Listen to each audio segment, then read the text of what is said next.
I've loved to speak in public since I was a little, but I wasn't that good at that emotional connection until I really found out that it was not about me, it was not about the ego. It was about the story, and it was about the vision.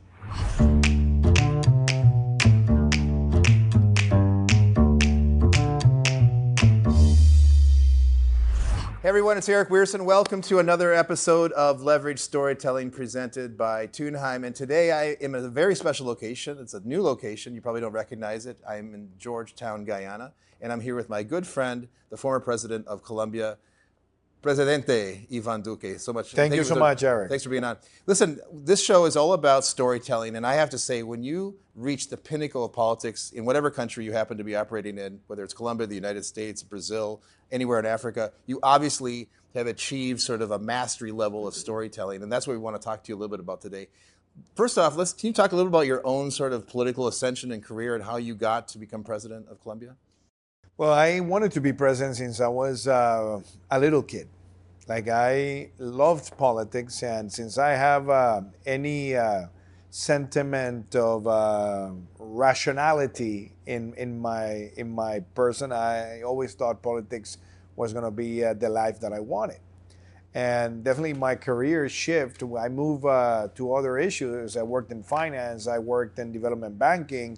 But I kept the willingness of being a politician. And also, sometimes when you stop seeking things and you are allowed to encounter things, that maybe gave me the opportunity to move from development banking to going back to Colombia, running for the Senate, and then as a rookie senator, present myself for the presidential election, fully convinced of what I was doing and winning that election.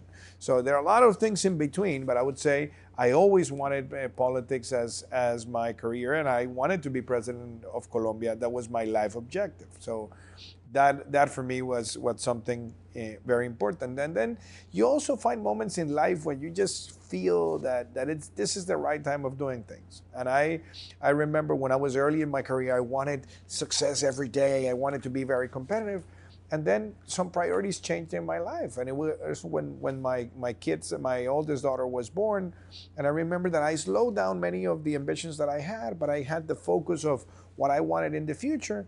And maybe at that moment, life is bringing you the opportunities that you were expecting. So that's the beauty of life.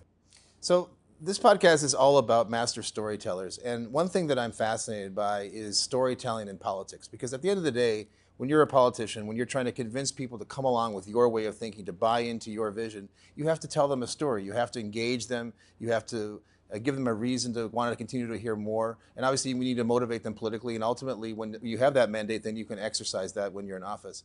Tell me about the role storytelling has played in your own political career.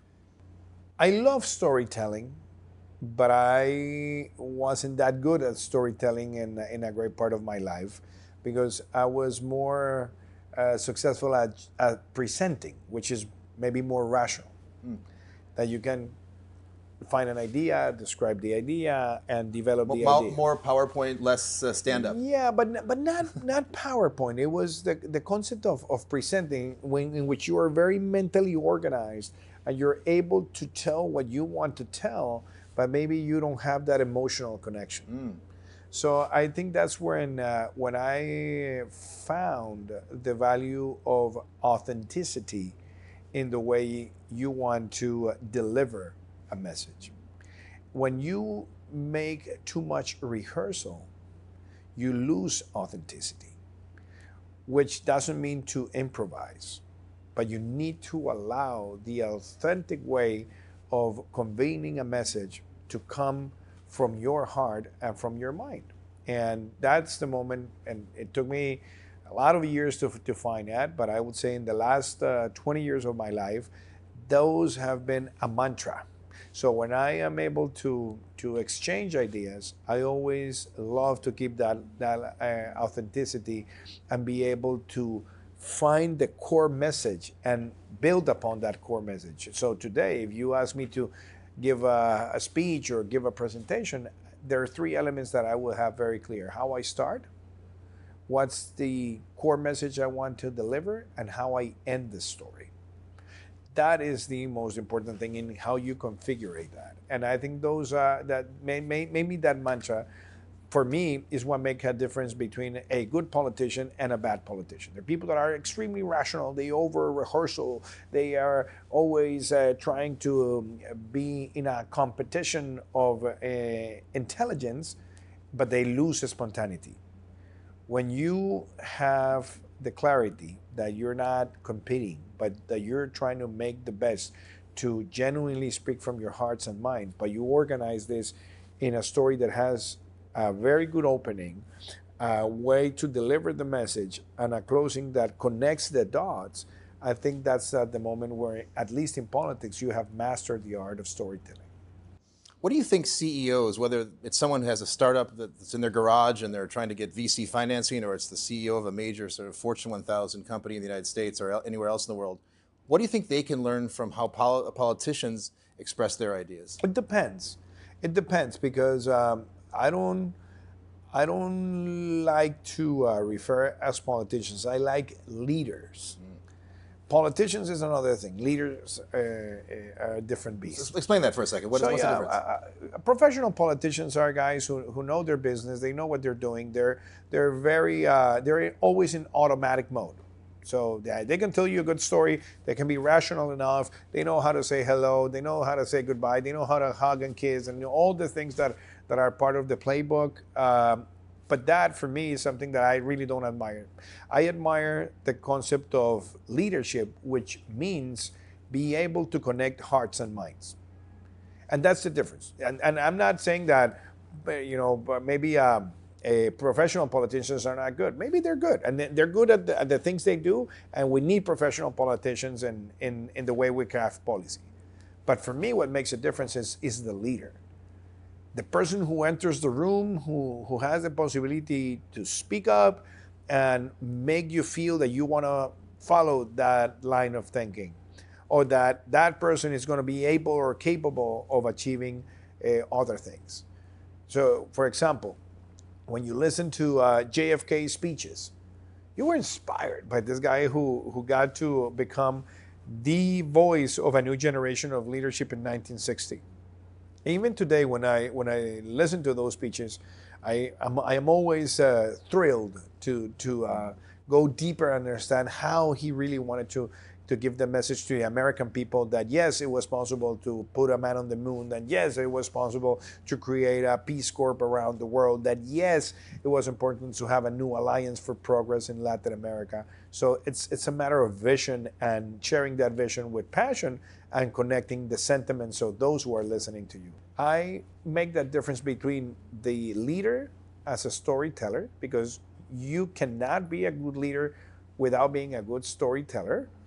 And yes, you can be a politician without being a good storyteller. So I make that difference. For me, leadership is what drives that capacity of telling a story and motivating people to follow you.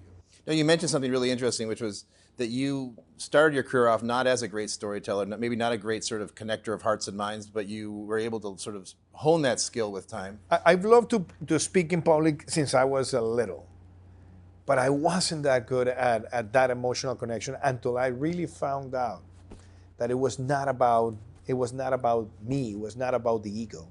It was about the story, and it was about the vision.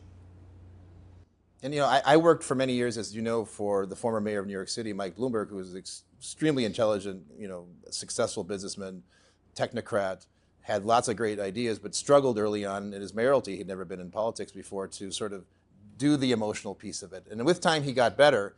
But still, I think he would admit today he was not the most sort of charismatic figure on the stage. How did you sort of how did you surpass some of those challenges that you encountered? Because I thought for many years that being a storyteller was entering the stage and showing how profound you were. That's a mistake.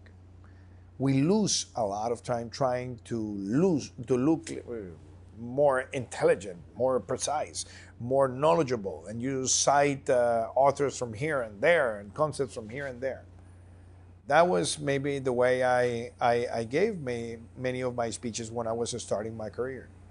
And yes, I could have proved that I had studied, that I knew the subject, but was I really transmitting the message that I wanted to transmit? And that's where I understood that storytelling, it's not about the storyteller. It's about the compelling story that you're giving and connect the sentiments. So I understood two things in politics. Being succinct, trying to be unique, and trying to be concrete is something that people value.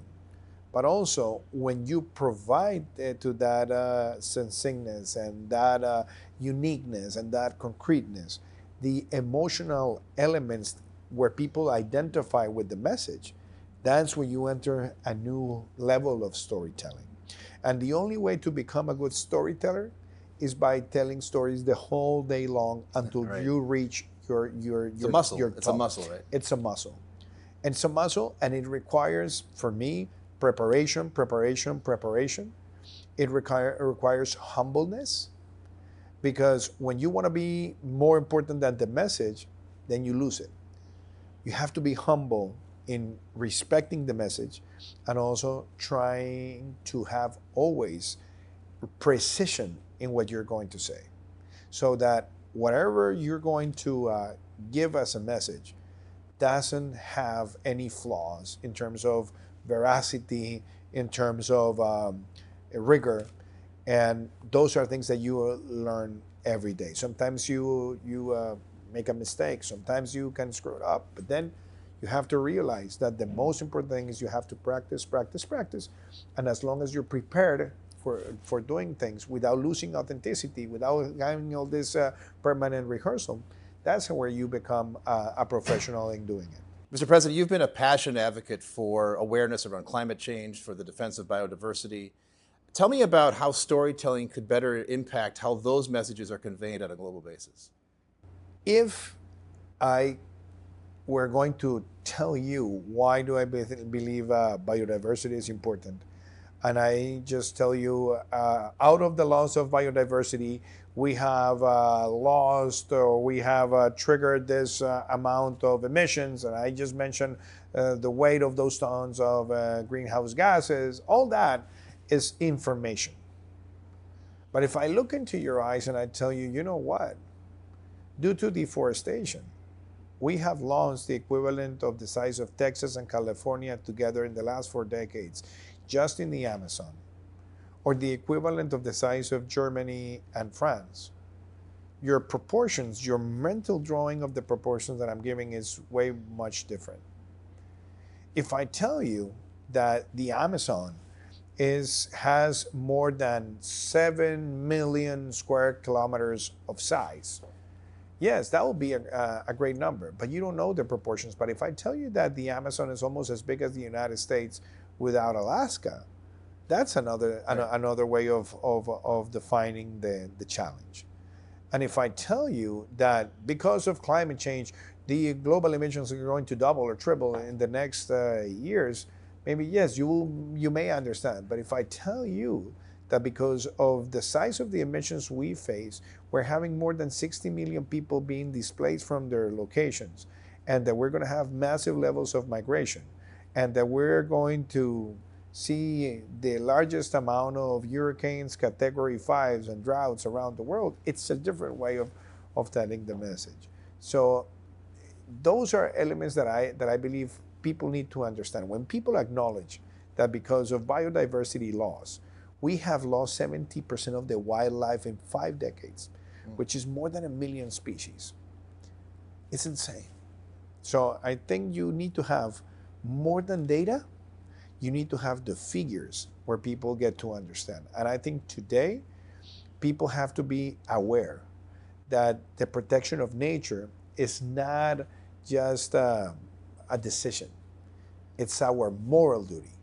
It's part of the ethics of the 21st century to understand that without protecting nature, we're not going to be a better species. And in fact, we could put our species in several challenges and maybe in an existential challenge. Mr. President, thanks so much. This has been fascinating. Thank you so much, Arick. For Leverage Storytelling, I'm Arick Wierson. See you next time.